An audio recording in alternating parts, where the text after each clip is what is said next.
Welcome everyone. Chris is back as our resident motion graphics person to tell us about this new thing that's out there that's going to help everyone make their websites more interactive and engaging for users.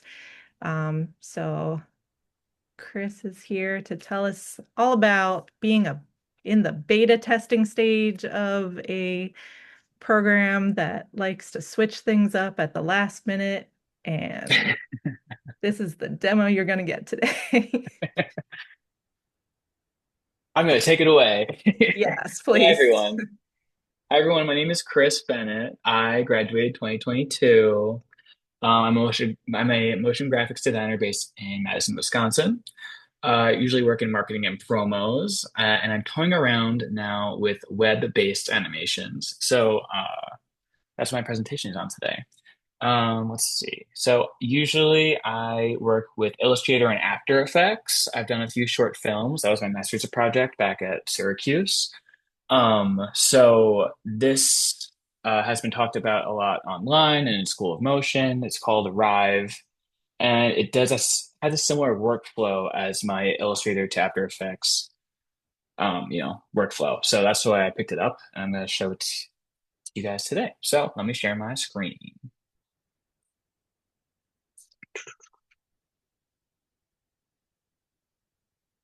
Let's do desktop. Okay, and we'll move this And over this a is little a bit. pretty uh, open format. This one, right? You wanted feedback at a certain point. Oh yeah, I do have some Rive projects that I would love for people to like poke around. So feel free to do that at the end for sure.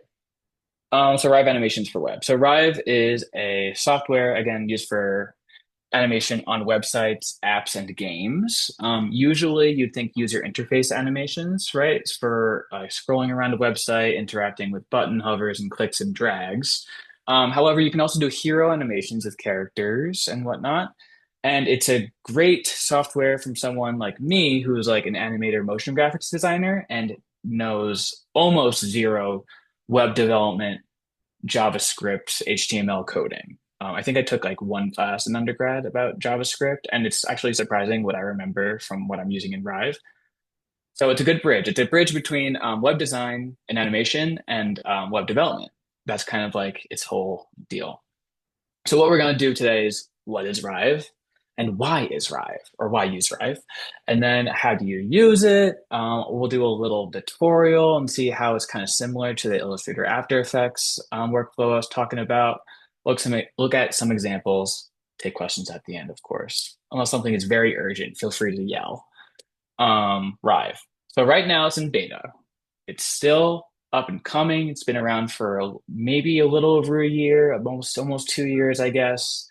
A lot of people have a lot of uh, eggs in the basket. School of Motion already has a course on it, and it's in beta point 8. I don't know what would make it version 1. Maybe they would just make it more expensive. But recently, this week, I'd even go as far to say today, I found out they changed some of the tools around that I had to teach myself. So it's definitely still in beta. And it's a web-based software that allows interactive motion and animation for websites, apps, and games, like I said. Designing vector graphics, which is kind of my deal in Illustrator. You can also import raster graphics or SVGs into the editor, animate with keyframes, which we're all pretty familiar with, I would think, and then add interactivity with state machines. And we can talk about that coming up. So Rive is a new way to build production-ready UI and graphics with rich interactivity and state-driven animation.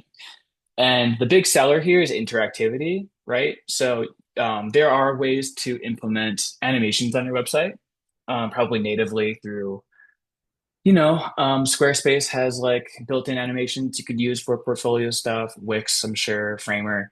But this is fully customizable by you. And it's not just playback.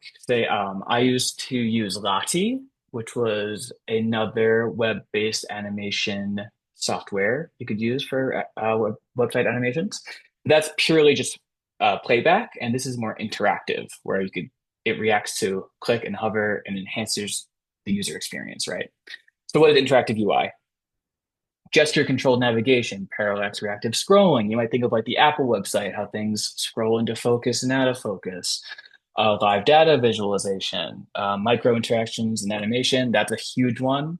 I'm not big on UI design. Uh, I think it's probably very, very difficult. I don't want to design like Tesla iPads. I'd rather like make characters do fun stuff. That's just me. But again, what we're all used to is like things reacting to hovers, things reacting to clicks, drag and drops, and slides.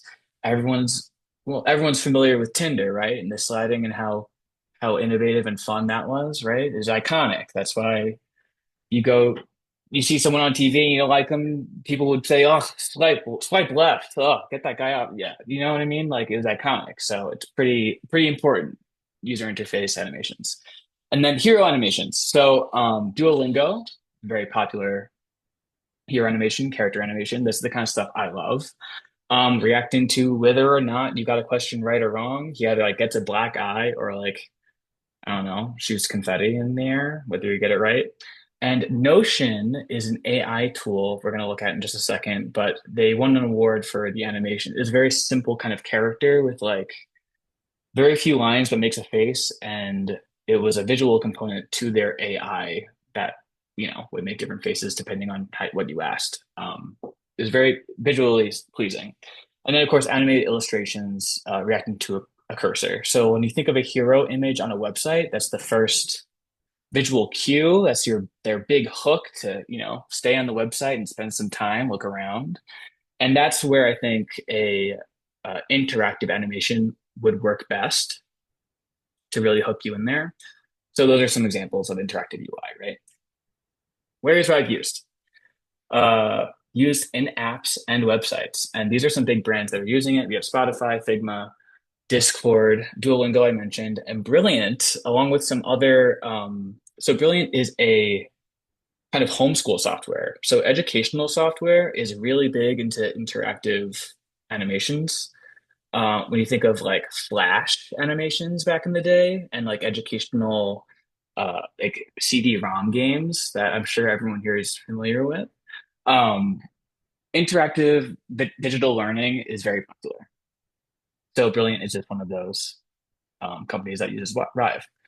So on Rive's website, they have use cases and websites that are using their um, editor. We have Dropbox, Too Advanced, Intercom, Shopify. That's a popular one, right? And I wanted to show you guys Sentry.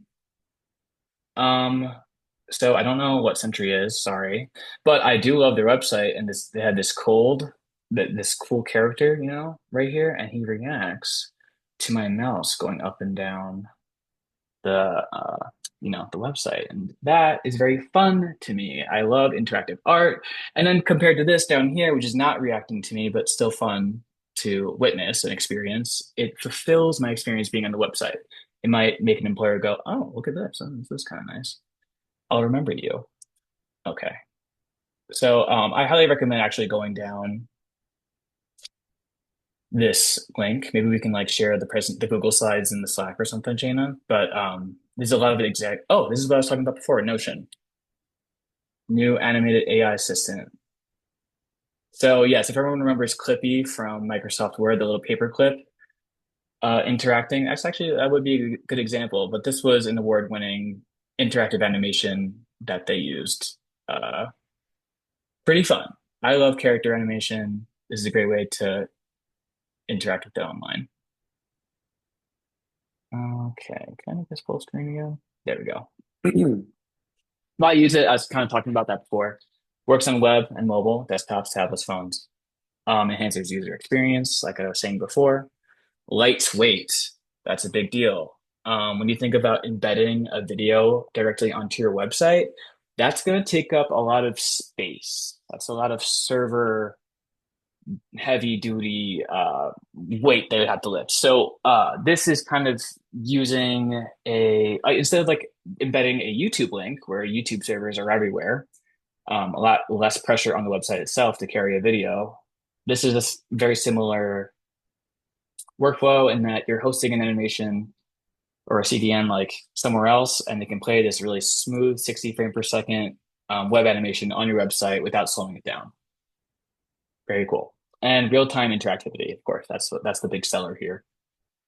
So if anyone's familiar with Lottie, I've used it on my website. I used it on my master's website in 2022, which we'll take a look at in a few minutes. Just comparing Lottie with Rive. So animation type, one's interactive, one's linear.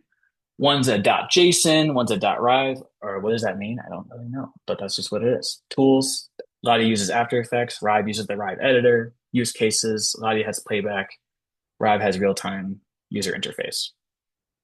Just to compare. The Lottie workflow, I'm familiar with this because I did it a few years ago. Oh, and you know what? While doing research for this presentation, I found out Lottie is actually so a big competitor with Rive, right? But Lottie's been in the game for a bit longer. So they are now working into motion tokens and state machines and getting into interactive animation. I'm just not familiar with it because I haven't gotten around to what Lottie's up to nowadays, but I think they're in the mix with interactive animation. I'll have to look more into it. We're talking about Rive though. So the classic sense of Lottie, you animate in After Effects, you download the plugin body moving, you'd export a JSON file, you'd host it either on your website or on lottiefiles.com. I'm sure there are websites and domains that you can just host it right there on there, but I use coding blocks, so you can use the animation just on your website, host it somewhere else. There's a little example, some HTML code block. That's the exact one I'm actually using on my website right now. And then it would play back the animation, either play once, it would loop, or you could have some scroll interactivity, which was kind of cool. Now, Rive, you design and animate in the Rive editor. Now, I did see recently someone was uploading JSON files into the Rive editor so they wouldn't have to reanimate their After Effects files. Sounds really nice. However, their animation editor, which we're going to take a look at in a few minutes, is very similar, and we're going to go through it. It's interesting that it's combining vector design and animation and then also exporting these state machines that we're going to talk about. So it builds state machines, which is transitioning from animation to animation based on user input, whether it's a hover or a click. The state of it will change. Inputs, yes, react to inputs, export our .rive file, host your animation on rive.app, or I'm doing it on GitHub because it's free. Use an HTML code block to pay it back. We're going to look at that. It's a little bit more bulky, but I figured it out. I'm going to share it with you guys. And then playback interactive animation on your website. Pretty cool.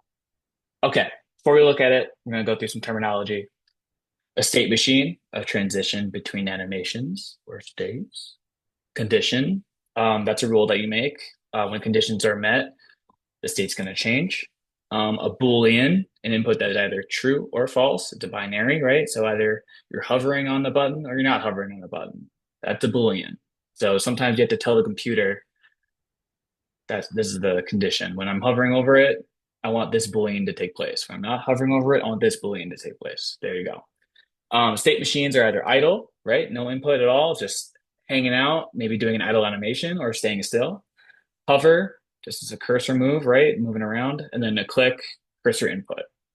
Okay. Let's make something. So I'm going to get out of here. And we can see some other projects I was working on just a few minutes ago. And we're going to create a new project.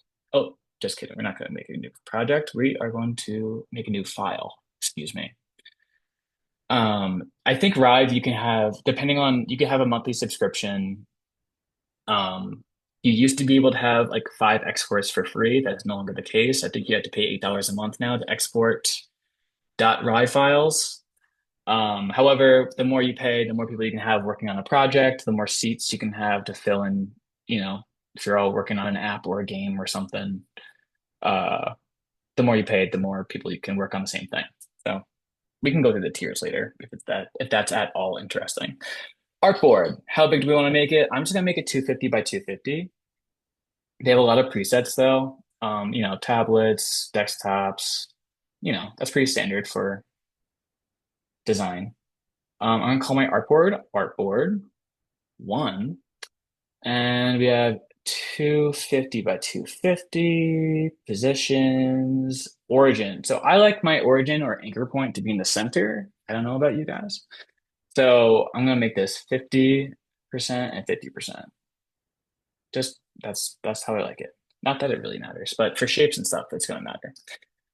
So this is the artboard. Let's just change the color of it to go with fills and strokes. I'm gonna make it white. Some designers are really particular about not using pure white. I'm like, all right, it's fine. So we are going to start playing with the design tools. So we have our artboard here. You can add new ones. It's similar to Illustrator. You can add artboard, similar to Photoshop. And we have our pen tool. Works very, very, very similarly to Illustrator. So we're gonna click. You can click over here, make some straight lines, make some anchor points. And if you hold and drag, you can change, the angle of which that anchor point makes. Okay, so we got a nice little shape here. We're gonna call it blub. Cool. We are going to go back to the cursor. Now we're clicking on our blub. There's our shape. Now we can, transform it. We can hold shift to make it perfect. We can move it around, but keep it proportionate by holding shift. We can have our align tools up here, up at the top right, center it vertically, center it horizontally. And I'm going to change my origin point again. Another way you can change your origin point, press Y on the keyboard, move that anchor point around. Now, if I didn't press Y, right now it's like frozen, right? Freeze active. If I press Y and I were trying to move it, I would just move the position, right? So I can press Y and I can change the origin. You know what? This is actually an ugly shape. So I'm going to get rid of it. I'm going to go to the rectangle tool. We got rectangle, ellipse, triangle, polygon, star. Okay, cool. We're going to do the rectangle. That looks perfect to me.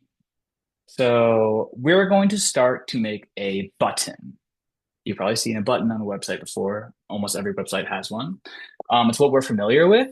It's what you're using the designs previously used before you to make sense of what to use now, right? A button. Let's change the color of it and fills and strokes. You can use a hex code. You can change the opacity. We're gonna go with like bright. Yeah, let's go with like a bright red. As bright red as bright red can be. Let's click on it again. The origin point's in the middle. Great. Okay, we got center of our artboard. Now we can go to the type tool and we can outline a box. And I am gonna name, what should the text say? I'm going to say, don't press me.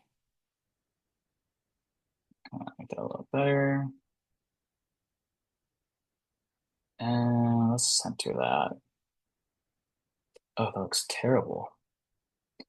I'm gonna say don't press me because I think it's more titillating to press it if it says don't press me.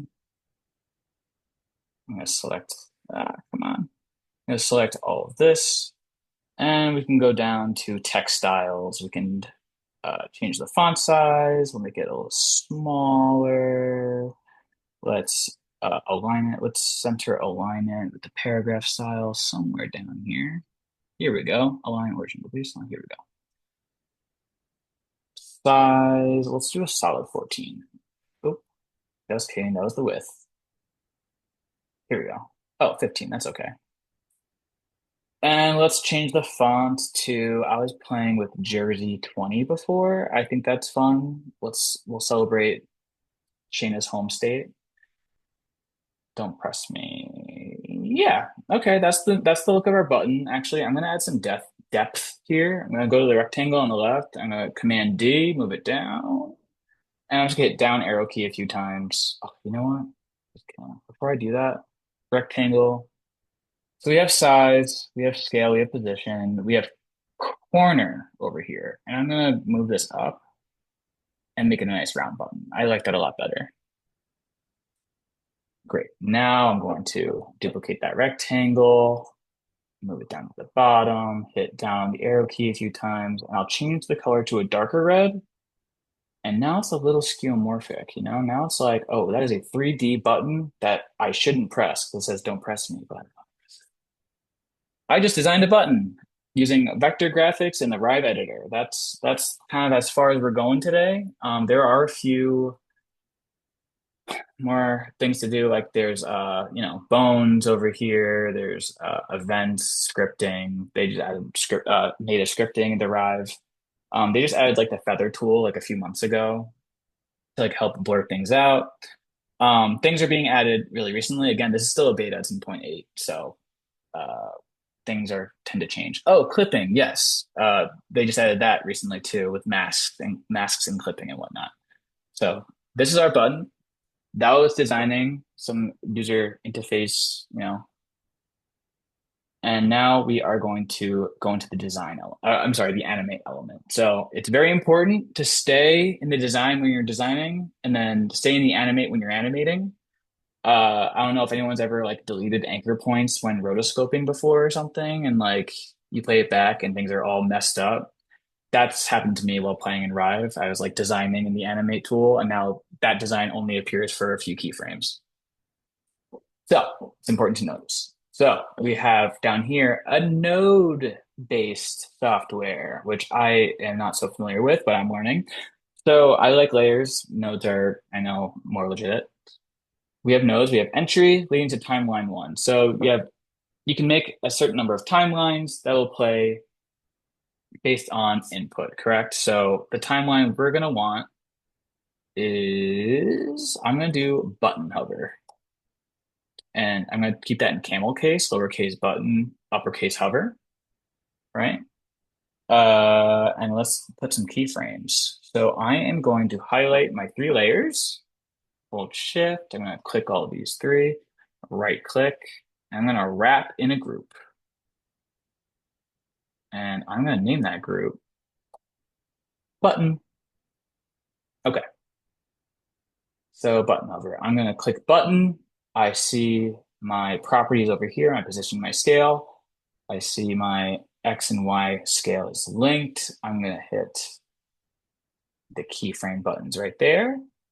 Pretty similar to After Effects. I'm going to move 15 frames over, press them again. And let's change this. Let's change this to like what? Like 125, 120, 130. Why not? We'll go crazy. So now when we scroll back on the timeline, we hit spacebar. Now when you hover over this button, supposedly it will get 30% bigger. That's a little too big, actually. I'm gonna take it down just a little bit. Right now, that is a linear interpolation. Right here, we have the speed graph, very familiar to After Effects, right? We have a few options here, just ready for you to click. We have hold, we have linear, we have cubic, that classic EVEs graph we like to use so often. Cubic value, and we have elastic. That's interesting. So I'm gonna highlight these 2 keyframes. I'm gonna hit elastic. I'm gonna play it. Let's see what happens. Nothing. Let's try it again.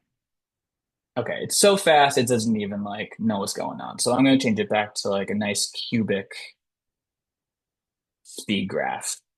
And maybe that'd be a little bit better. Sure, why not? Let's see here. So I don't know if I mentioned this before. Rive automatically plays with UI animations. They're gonna play as fast as possible. Rive is standard 60 frames per second. It's not like, standard video where animation can play at different frame rates. Web is usually, as immediate as possible because it's reacting to haptic feedback and what is going on. So 60 frames per second, 15 frames is a little fast. I'll make it 20.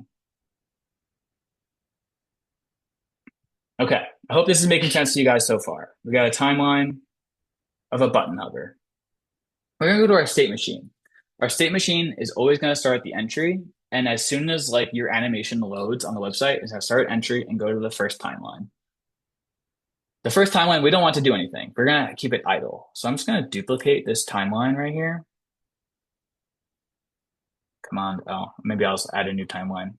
And I'm gonna call it button idle. And we know what I'm gonna do with that? Absolutely nothing because it's idle. It's gonna stay the way it was originally designed, and that's the way I want it to be. Button idle will be the first timeline we want our animation to start. So we're going to drag from entry to button idle. It'll stay there until We want that button idle to get to button hover. Hope this is making sense to you guys. Can I get a verbal like, we get it, Chris? It looks great. Yeah, looks great. Sounding good. Thank you, Zach. Okay, cool. Okay. We're gonna go Looks keep moving good. on with thank you. We're gonna go with conditions now. Conditions, see this little arrow that dragging over to button idle to button hover. What conditions need to be met to make it into that button hover state? We are gonna make a rule. So recently, as of last week, they changed their inputs and listeners UI to data binding because it's a more flexible use than website development. That's cool for website developers. It was uncool for me this morning. So I just learned this. So we're going to go to the artboard.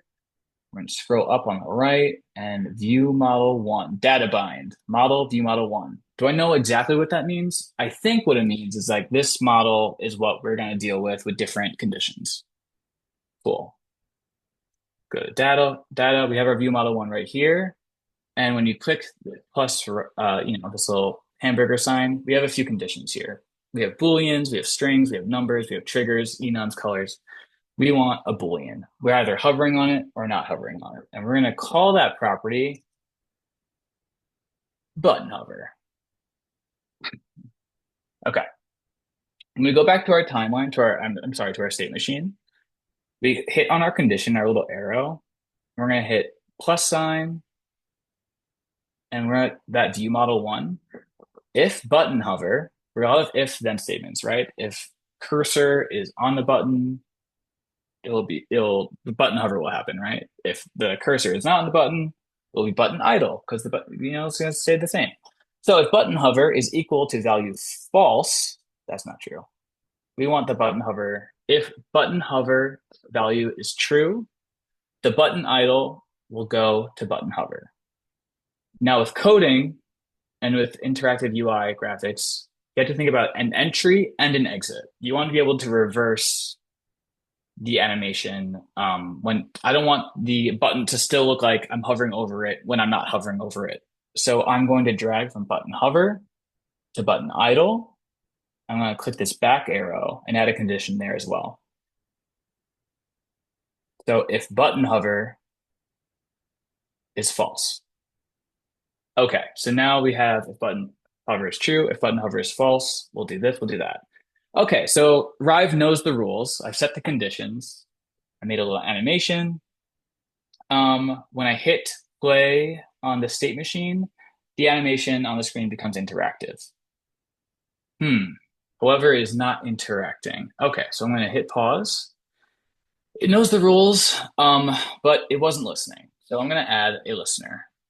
They had inputs before. You can see that it's deprecated right now.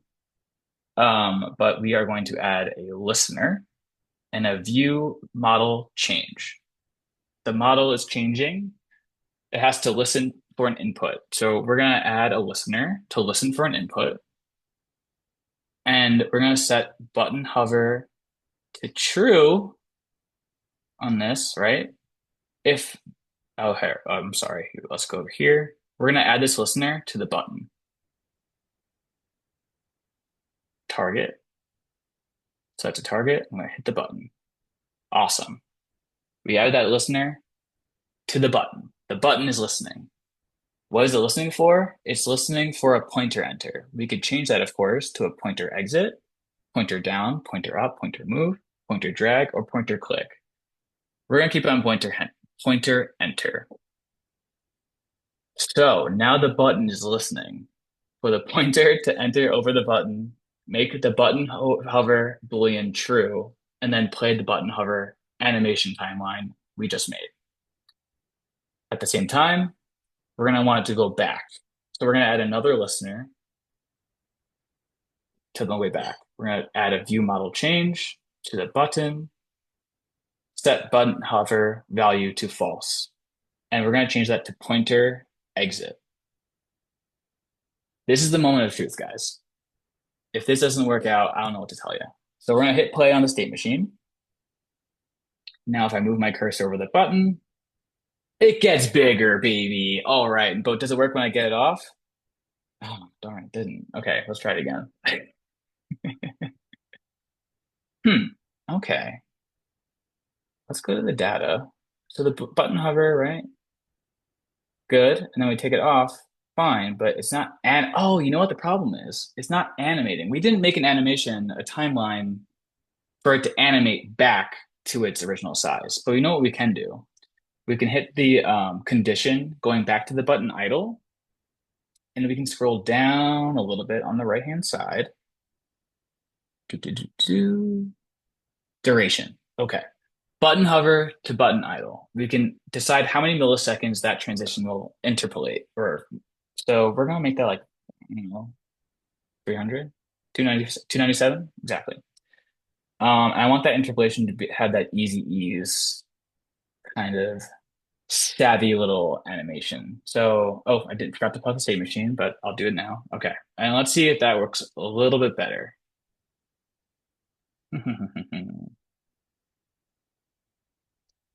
It seems to be restarting when I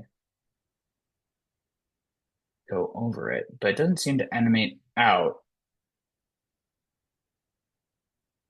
I'm going to go to my button idle timeline, and I am going to go to the button, go to its properties in the top right, and I'm going to make scale keyframes in the first second. And maybe that will have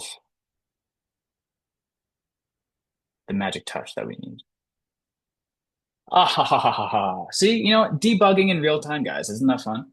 So I added a scale property in the button idle timeline that was needed. So we got the button idle timeline, we got the button hover timeline, we set the two conditions, and now we got a nice hover animation going on. Very cool.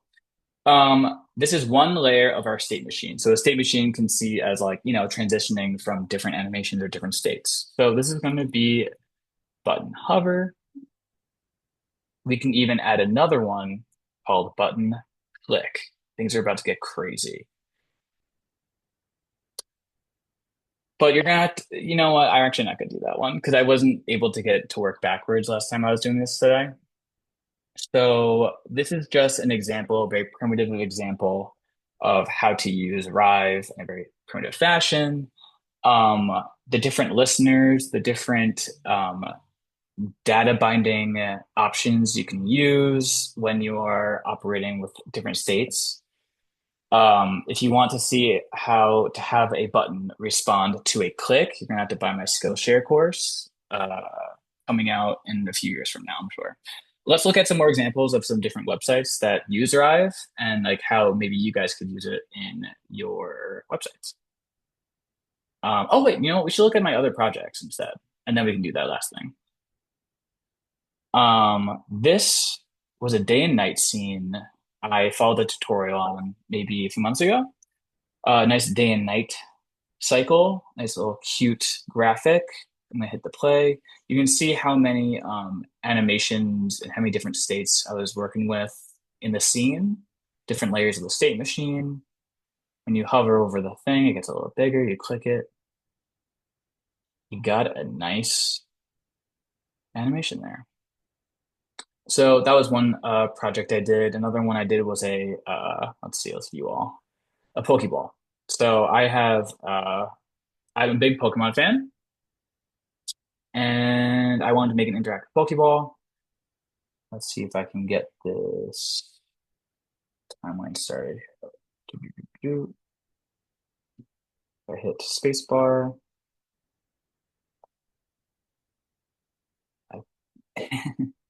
Let's kind of this full screen. Would that make it better for me? Yes, it would.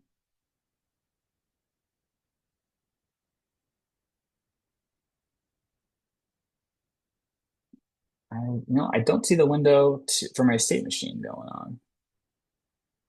Well, that's okay. I can show you guys on my website that I exported it to. Let's talk about exporting actually. So I'll go to my Don't Press Me animation that we just made together. And if we go over here, 3 lines, go to export. You can export for runtime. You can export for backup. So for runtime, it's at Rive. That is what you'll export for developers. That's like the binary compact that like you would like kind of zip up and send over to a developer to then like plug into the web or app that they're building, right? And for backup is a .rev. So that's kind of like think of it as your After Effects project file. That like is it would just be you would open that up and it would be the Rive editor again. So I would export for runtime to upload onto my website, right? Export your Rive file. Untitled.rive, perfect. That's a great name. I forgot to name my project. I'm sure Shayna will love that. Let's upload that. So again, Rive has a few tiers, hosting CDNs. What is a CDN? That's a great question. I don't know the exact answer. I do know that you can host your animations on different websites to help your personal website have run better with server space. I logged onto GitHub for the first time like a few months ago. Right? I don't know what it's all about. Okay, guys, I'm not a developer, but I do know I made a repository to host some Rive files, and I can upload I can make this not full screen. Go to my Finder, go to my downloads, and I'm gonna name it. I'm gonna name it, what is it? Don't Press Me.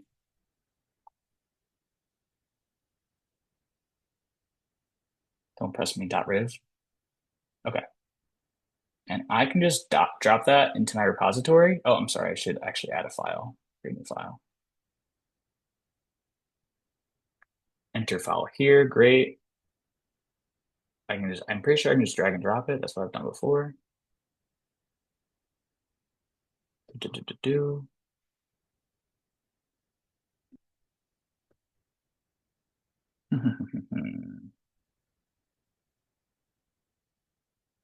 Okay, I don't want to view raw. Add a file.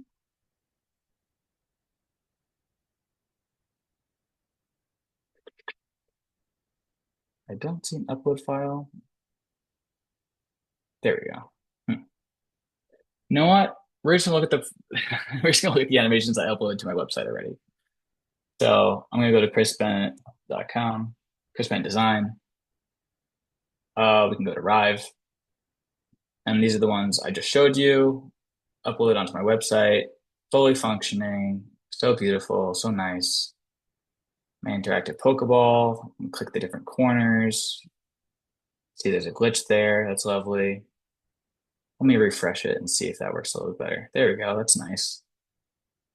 There's going to be some bugs, of course. Also, to showcase like an old website that I made for my master's project. So this hero animation was done in Lottie and reacted to a scroll. Another nice UI animation to have. And then even if you go onto my website now, this logo animation that just plays once when you log into the website is also Lottie because it just plays once. It's not interactive.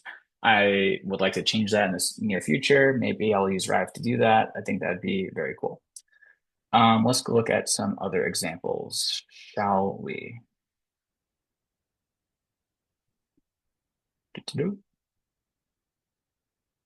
Okay. .riv use theme code for developers. .rev opened in Rive Editor for designers.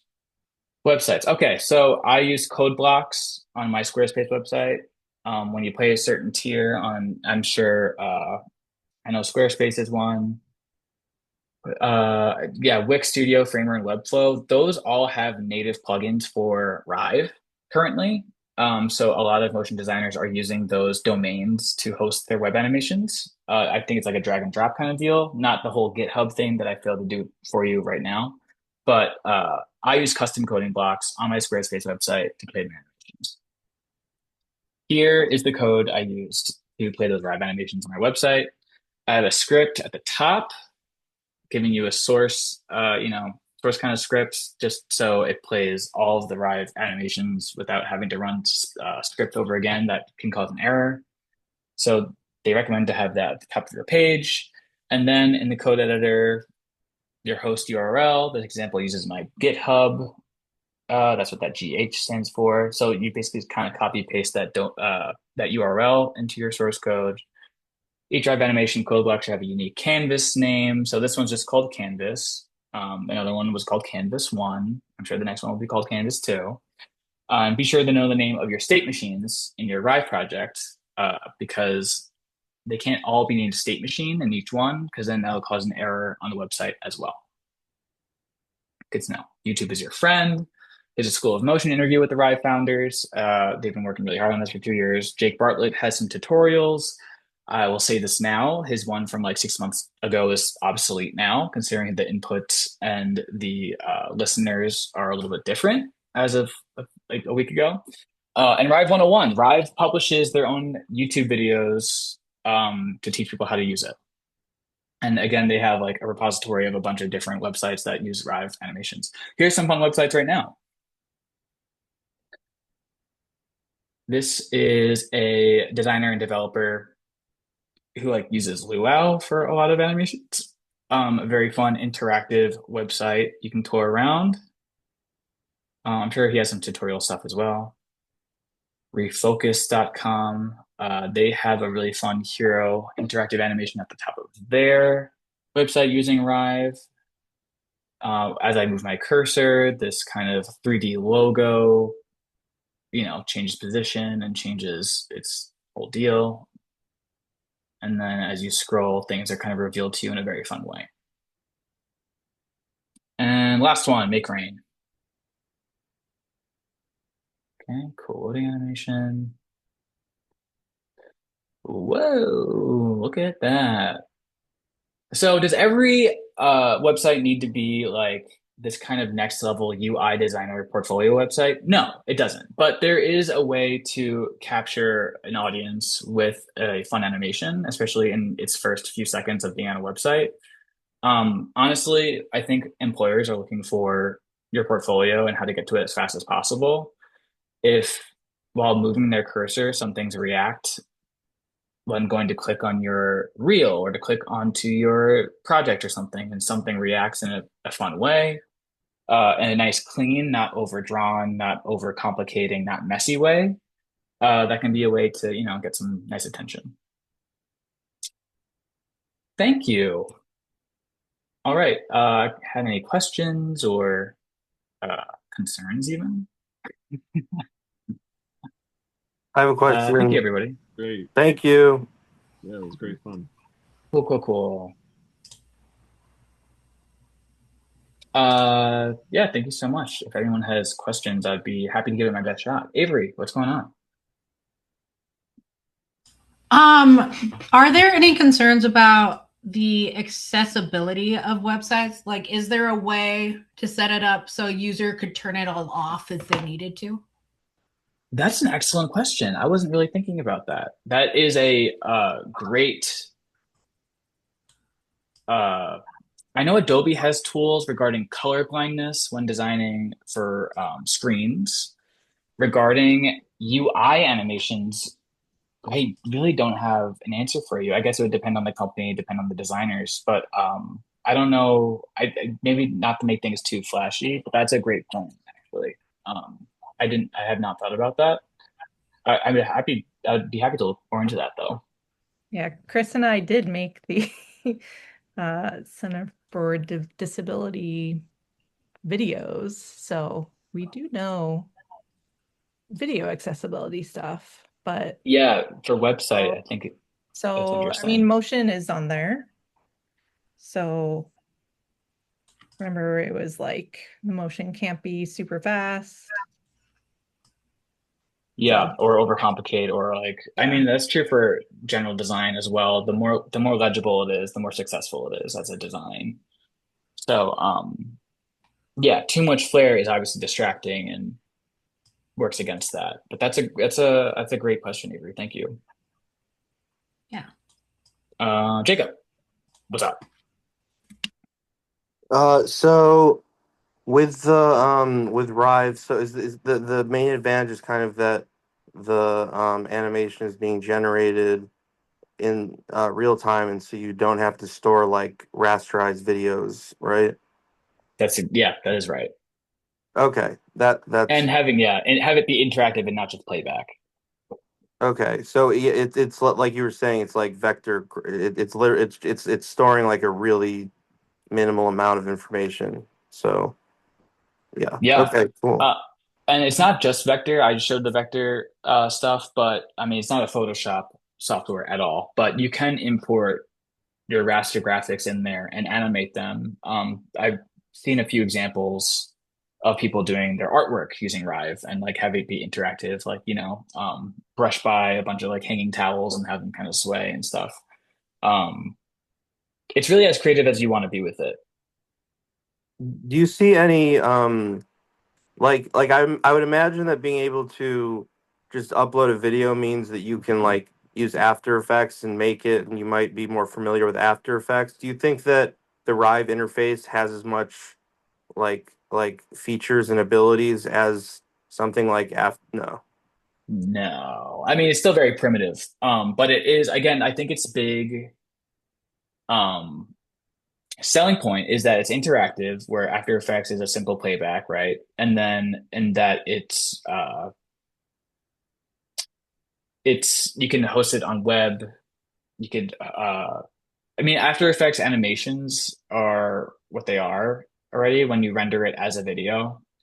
You can't change it. This is for like a bridge between developers and designers for web and apps. So that's kind of it has its 2 feet in that pool. When After Effects has been around for like 20 years, right?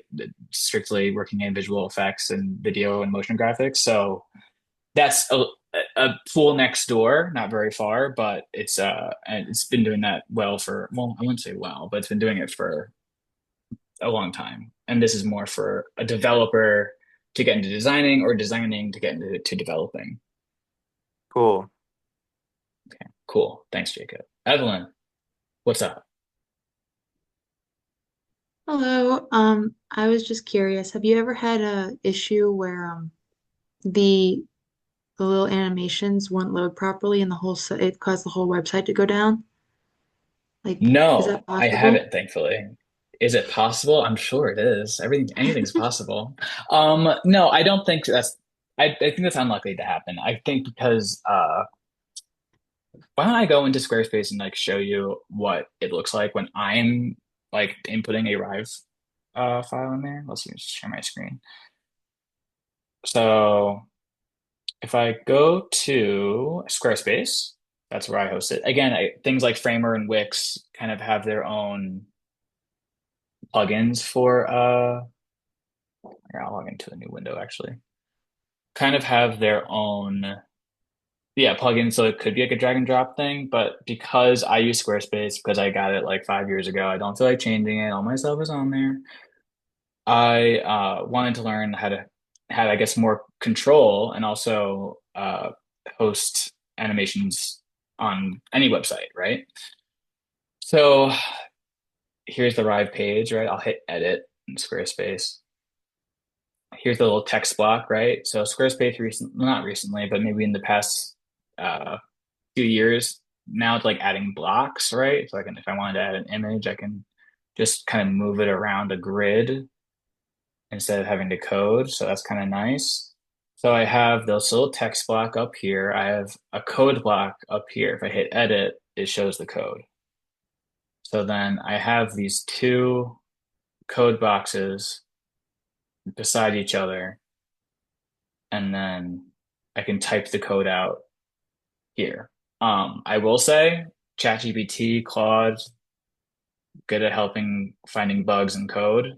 I mean, it took me less than an hour to like, as someone who's not a developer, using that and also using Rive's like FAQ page, I was able to get this working. So also having the animation hosted on GitHub, right? Because it's just like a small .riv file hosted somewhere else. I don't think it's going to crash the whole page. I mean, there could be a instance of like things overlapping and looking ugly and maybe like not working correctly, but I don't think it's going to crash your whole website. Yeah, I just thought I would show that. Okay. Thank you. Yeah, thank you.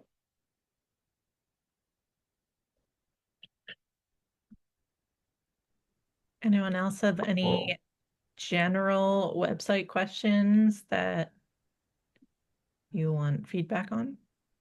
Well, I was just going to follow up on that kind of last question that if there are major players already employing Rive animations in their websites, it should be pretty robust, right? Even though it's like beta, technically, it's like a pretty robust beta. Is that what you kind of feel? I would say so. I mean, if they already have like, I think I forget what the tiers are, but like I'm paying like the cheap like $12 a month kind of thing where I can export however many raw files a month. But they have like the premium, like 300 seats, $500 a month, and I think that's being used by these gigantic companies to help develop their animations and stuff. So I think again, a lot of eggs are in this basket. Not to say that Lottie won't come up with something later, but I think this is robust beta for sure. Excellent. Thanks. Yeah, thank you. I have another question if I can. Yeah. So maybe you said and I missed it. How long have you been using it? Just a few months. Okay. Um, Has there been any like workflow breaking updates during that time where like things have changed enough that you had to relearn it? And like how often has that happened? Because I've used a lot of beta tools and like sometimes they'll change completely overnight and that's fine if they do it every once in a while. But if it's like once a week, I get a little suspicious. Avery, let me tell you, I I do have experience with that. In that I had a little bit more of a robust tutorial for you guys until this morning when I logged on to Rive and they moved a few things around. They got rid of like their inputs and listeners the way they were classically I've been using for the past few months, and they changed it to this data binding visual model kind of thing. I think it's easier for developers to work that way maybe. So I taught myself that this afternoon to like help get something to you guys, at least a primitive animation to get you guys going. But I totally hear you. I think that is what comes with like learning something in its beta. But also it's like you have to be adaptable, right? When you're learning new tools, anyways. You can't just be like a button pusher. You have to be like, you have to know how to execute something you want to produce, right? So I made it work the best I could today, is what I'm saying, Yeah. Avery. Then does it affect the ones you've already made, or is it just affecting how the tool is laid out? Great question. It did not affect the ones I had already made. Okay, I opened that Pokeball just before, and like the state machines weren't even popping up, and I'm like, I don't know where they moved that window to even find that again, so I'm just gonna leave it. But I had already uploaded those like a week or two, like 2 weeks ago. So I think I just changed it like I think 5 to 8 days ago. Okay. So that's the way the cookie crumbles sometimes, but you roll with it. I mean, it wasn't like breaking, but it was annoying. I mean, because the whole point is to make things interactive. They didn't change any. I think they have the animation timelines and the design of vector stuff kind of stapled down. I say that as if I know for sure, but it's very similar to Illustrator and the After Effects workflow that I think they'd be silly for changing that kind of stuff. The developing stuff and the data binding stuff, I don't know much about, to be real. Yeah. So who's interested? Who's going to make a cool portfolio piece in Rive? You grad students. I do recommend trying it out. I think you could watch a tutorial video on YouTube. Rive published their own, and you could probably pick it up in a day or two and like make something primitive but effective and make someone go, "Oh, that's cool." Like, "Oh, that's nice." Again, also some domains already have like animations built into their building blocks where it's like, do you want to add a fade in to this image? Like you could obviously do that as well, but this gives you some more customization. You could have a cool little green owl, wave at you if you hover over them. It'd be cool. Make the owl like not green, and then you're good. Yeah. I was about to say, I don't know what Ithaca's mascot is, but SU's an orange dot guy, so that's pretty easy to animate. Totally. And also, if you want to design in Illustrator, export that SVG, all of the layers and groups stay the same. So maybe you just move some anchor points around, but you could use that design and maybe just like wave the arm or like do a smile or something. I think it would be He doable. jumps up and down whenever it hovers over your portfolio button. Yeah. Yeah. Totally. Why not? Something creative. Yeah. So check it out. It's yeah, a lot of people are getting into it. So yeah, hope you enjoyed. I can upload this Google Slides to the Slack, Shayna, if people want to check out links and stuff. Cool. Yeah, I didn't have the link. Oh, yeah, I can do that. Cool. Thank you very much, Chris. I'm going to. It was a fun presentation.